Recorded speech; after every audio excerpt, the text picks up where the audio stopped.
What's going on, guys? So thank you for joining me in our Brookstone fifth wheel this afternoon. So I was going through the RV after a trip we recently took, and I noticed there were some things that I needed to address. So I figured I'd come in here, make a video about it, talk to you a little bit about it, and maybe point out some things that I think a lot of people would be in agreement with, while at the same time, this might educate some folks. So hang tight, I'll be right back.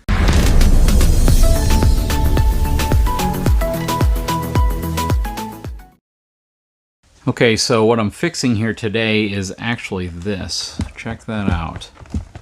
That's moving a lot, and I can tell what it is. You probably can't see up in there, but that clip right there is kind of this L bracket, which connects to the top and then to the sidewall. And that clip is starting to come out, or at least pulled free, for both of them up here and right over here. So I'm going to pull that off. I'm going to fix it up, and hopefully we won't have the problem, at least for a significant amount of time. Also, I'm going to try to clean up some of this up here. Don't specifically know what's causing it. It's not water damage because there's no water getting in up there. But this discoloration has been here now for a little while, and I want to see if there's any way to clean that up. It could have been high humidity, maybe condensation that was forming where it was either really hot or really cold on the outside and the inside temperature kind of mixed with that. I keep a small dehumidifier in here, and we pretty much run this thing all the time. And then I drill a small hole in it, right there. And what that does is it allows the water, as it fills up, instead of shutting off, it just drains down into my gray tank, which this RV has a specific gray tank just for the kitchen sink. And then it has another one for the bathroom and shower over there. But yeah, this basically keeps it from shutting off, so it can pretty much run all the time. I've had this now for, shoot, I think we had this in the Chaparral. I believe I did a video on the last RV that had this. So we've had this for probably going on 5 years.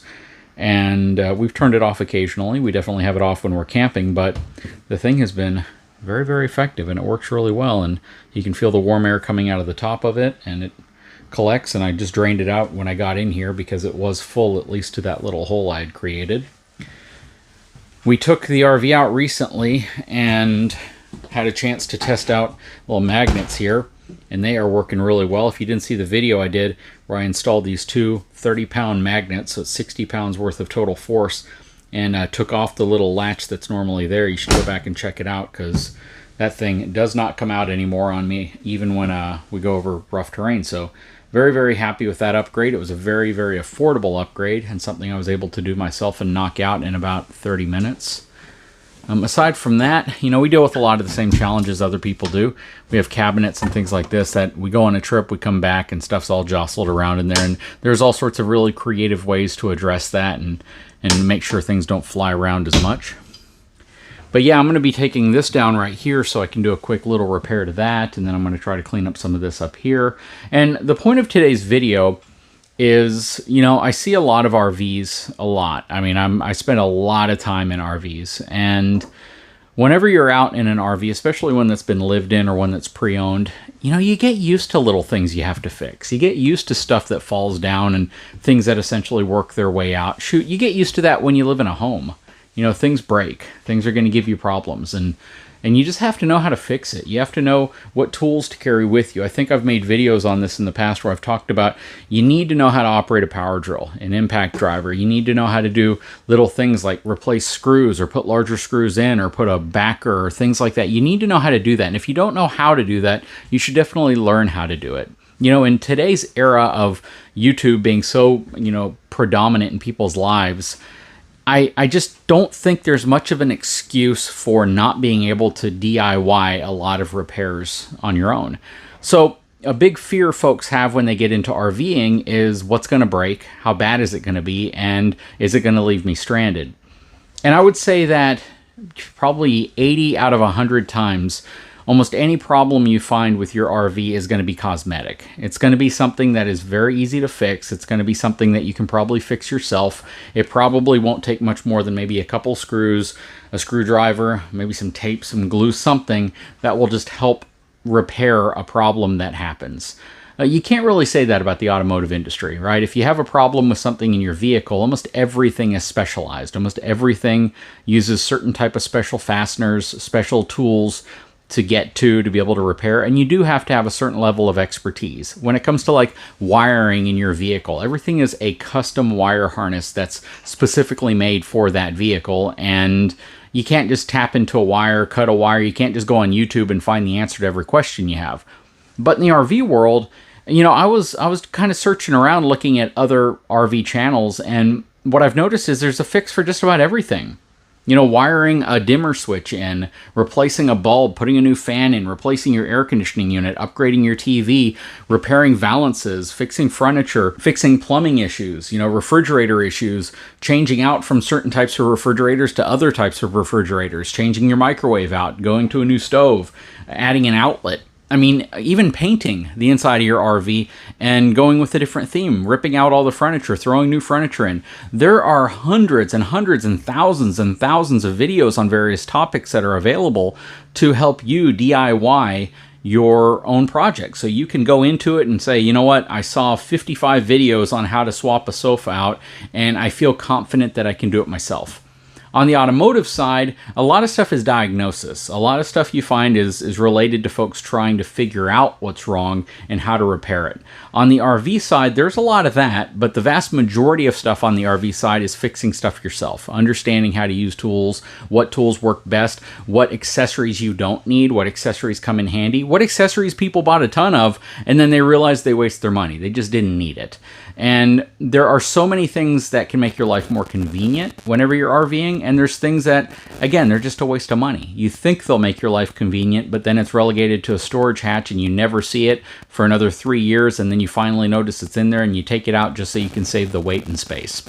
So understanding what resources are available to you, both from a manufacturing perspective as well as from a community perspective, I think is critical in order to have a good RVing experience. And I bring this up because I understand that my channel is a popular reference point for people looking for information on RV floor plans, how to do certain projects. I know I've contributed quite a few DIY projects on my own to YouTube, and I know they get watched, right? I see the analytics. I see the folks going in and watching the different things I've done, from swapping an air conditioning unit out, the 3 times that we've done it now on different RVs, to putting dimmer switches in, to whenever we removed all of the little downward portions of these valances because the chairs would knock into them whenever we'd travel or you'd get in and out of the seat.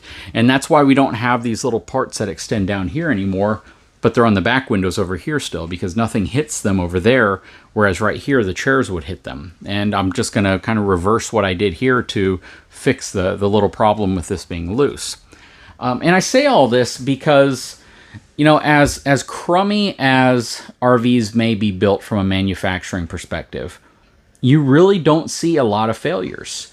I know that, you know, the minute I talk about frames, this is a really good point, and I really hope you guys pay attention to this. The minute I talk about RV frames, everyone points to the fact that there's really only one major player in this field. And that's not true. There's actually 3 or 4 players.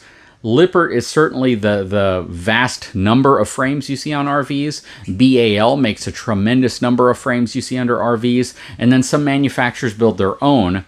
But that doesn't necessarily mean it's better. It might just mean that they saved money to do it themselves, because there's transportation costs. When you build an RV, you have to get a frame from the manufacturer who builds it out to where you specifically need it. But when you build a frame specifically for your own product, that's where you have more options when it comes to making sure that that frame and your product blend well together. It doesn't mean you can't have a manufacturer like Lippert or BAL create a frame for you that meets every requirement you're looking for. It just means from a testing and evaluation perspective, from a development and engineering standpoint, it's going to be a little bit more difficult, because you have to communicate with somebody else in a different state to make changes to a frame that you have very little visibility into, and then hope that those changes equate to what you've been looking for when the frame comes down to where you're building your RV. So when you build your own frame, you eliminate some of those choke points. You eliminate some of those issues with, okay, did the message get to them? Did they do what I wanted them to do? If I can walk out to a factory that I own and I can make an on-demand change, Well, naturally, I'm going to get a more custom product to what I'm specifically looking for, and there's going to be cost savings with that. There's going to be developmental cost savings as well, and engineering and technical savings that you just don't have to pay to another company. Does it necessarily mean it's a better frame? Well, it does for that specific product because you had a different type of engineering mindset that went into it, since you're building it for a body that you're going to be putting on it versus building it for another company who's going to put their own shell on top of it. Hope that all makes sense. And I say that because when you talk about failures that occur from a construction perspective on RVs, the numbers are actually pretty low. Almost all the maintenance-related issues that happen to RVs or technical-related issues are either a component that's failed, like a refrigerator, a microwave, a stove, a water heater, something like that that was installed by the manufacturer into the unit but wasn't actually built by the manufacturer of the RV. Yeah, you see a lot of failures there because there's just a ton of products that have to go into completing an RV. Now, when it comes to things like frame failures, there are very, very few. I don't want people to get scared thinking that if I buy a DRV, because there's like 1, 2, or even 20 folks who have had some type of a frame-related issue, I don't want people to get scared thinking that that's a widespread issue that everyone should absolutely be made aware of, because if you don't, you're going to have major issues. The fact is that if you see an A-frame failure YouTube video where somebody had a trailer and the front frame section happens to be damaged on it, if you see a leaf spring hanger on the suspension of a fifth wheel or a travel trailer and you see that it needed to be reinforced or replaced because it broke loose, if you see a tire blowout and it destroyed the side of the RV, if you see things like that that have occurred, those are fractions of a percentage of the sheer number of RVs that were manufactured, probably even in that year. To give you an example, if there were 1 million RVs that were built last year, there's probably less than 0.01% that have ever suffered from a major component failure. I'm not talking about a refrigerator. I'm not talking about a stove or a microwave. This stuff isn't made by the RV manufacturer or even companies that are specific to RVs. This is a Samsung refrigerator. This is a Greystone oven. That's a Hot Point microwave. The TV's an RCA TV. If those things fail, I can't say that's indicative of the RV industry because it really has nothing to do directly with the RV industry other than the fact that they're installed in a lot of RVs and you're going to have a percentage of failures. You're going to have a percentage of them that just go out. When it comes to valances, things like this is all cosmetic stuff. It's easy to fix, but when we got our RV and I took this apart, I was like, man, I don't like how they constructed it. I don't like how they put it up there. It holds, but it's just begging to come loose like this. And this might even be my fault because I had to take these off whenever I took the legs down, and this is the only one that's doing that right now. So it probably got started getting loose, and then you hit bumps, it starts jostling, and it starts pulling the screws out slightly. So we'll fix that today, and it shouldn't be an issue. When it comes to the flooring, things like that, there are some design cues that can go into where, you know, it slides in, it scratches the floor. A slide out wasn't installed properly. I can get some of that stuff as well. I can see that that happens. And these are all indicative of that last leg final fit and finish that should be improved from RV manufacturers. But when you're talking about major component failures, when you're talking about things that can leave you stranded on the side of the road, when you're talking about things like suspension-related issues, those don't happen very often. They really don't. And I know for the folks that they happen to, that they get passionate. I would get passionate. If we're towing this down the road and the front frame section of our fifth wheel starts to crack or fail, considering the fact that this Brookstone is extremely heavy up front, probably heavier than any Brookstone that's been sold. I'm going to admit that. 3,400 pounds worth of pin weight on the front of this because we have the washer and dryer stackable unit up front. We have a generator in the belly. We got a bunch of stuff under there. We got stuff under the bed. This thing's just really heavy up front. And, you know, if the front frame section started to crack, I'd be frustrated because it's designed to be able to hold that type of weight. But we haven't had any issues. I anticipate there's certain conditions I could drive through that would probably create those issues. And I think if you travel a lot around the country, you may actually experience some of those conditions. So understanding that major component issues can occur, but they don't occur very often. And when they do occur, People really get frustrated by them. They get really frustrated, especially if you have access to a YouTube channel or if you have some type of a social media outreach that you can publicize and you can talk about and you can show what specifically happened. You would be surprised how many folks have actually sent me pictures and emails of problems they've had with their RVs. And I get it. I totally do. But again, when you look at the vast majority of RVs that are on the market, the vast majority that are sold, especially through COVID, you realize very quickly that if I see 100 A-frame failures, that accounts for less than 1% of the RVs that were built in that month alone. You know, that's just the thing we have to keep in mind, that we panic sometimes, and I panic the same. Don't think I'm any different. I look for, the minute something happens, I start to look to see who else it's happened to. That's what happened with the Explorer we bought, 2020 Ford Explorer Limited. Paid a lot of money for it, and this thing's a certified vehicle. It's not supposed to have any problems at all. It had open recalls. It had all this other stuff. The first thing I started doing was Googling the heck out of 2020 Ford Explorers to see what all problems existed.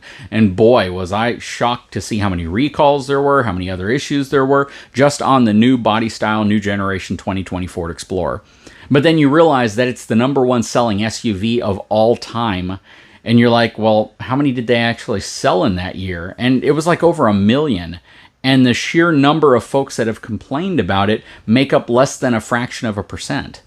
And this is also considering the fact that they're used extensively by law enforcement and fire departments as interceptor vehicles and emergency response vehicles. And that probably also accounts for a high number of the issues that have occurred because those vehicles are beaten to heck. I mean, they're driven very, very hard over curbs, through ditches, through fences, over rough roads and high-speed chases, high-speed acceleration and braking, all of that stuff. And many of the issues that have occurred stem from those vehicles.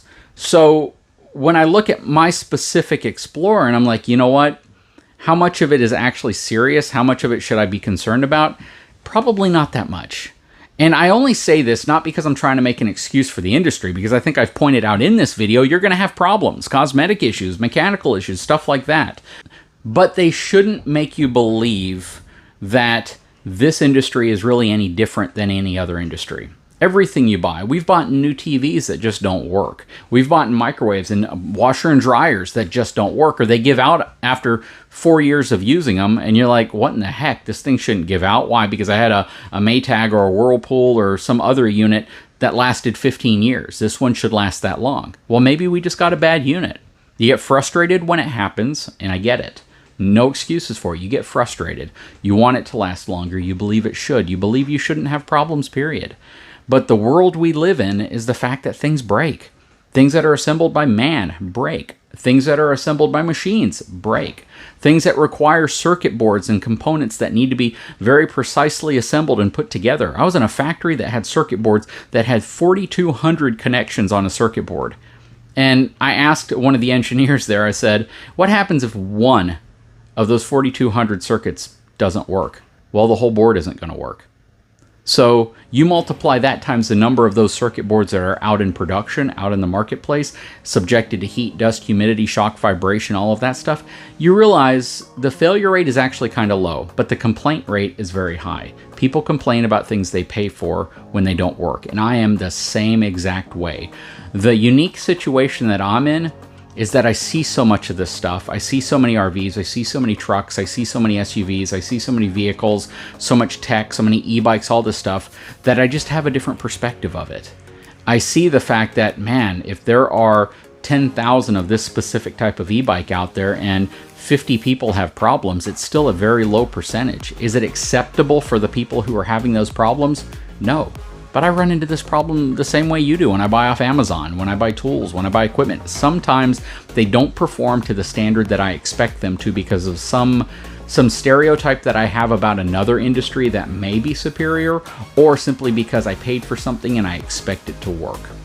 Anyways, guys, I'm going to tackle this repair right here. I thought this was a really good segment to talk about because I do feel people are getting into RVs and they're looking at every little thing, even though they should, but you look at things as this critical component when in fact oftentimes it may not be that critical. It may just be cosmetic. It may be something you can fix yourself. It may not be.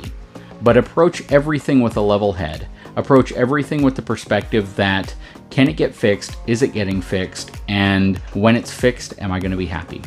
Anyways, guys, I sure hope you've enjoyed this video. If you haven't had a chance, please take a moment, subscribe to my channel, give me a thumbs up, and I'm going to tackle this very simple repair because it's been giving me a headache. We'll talk to you again very soon. And what I actually found out here is that I had forgot to put this top screw in on each side, and one of the screws right here had come out. So it wasn't really secured well. And these are the original screws that were holding it in place whenever it was up here before. So yeah, partially my fault, partially not. What they should have done was put a solid piece of wood as a backer up here as well, so this can actually bite into something more than this material right here.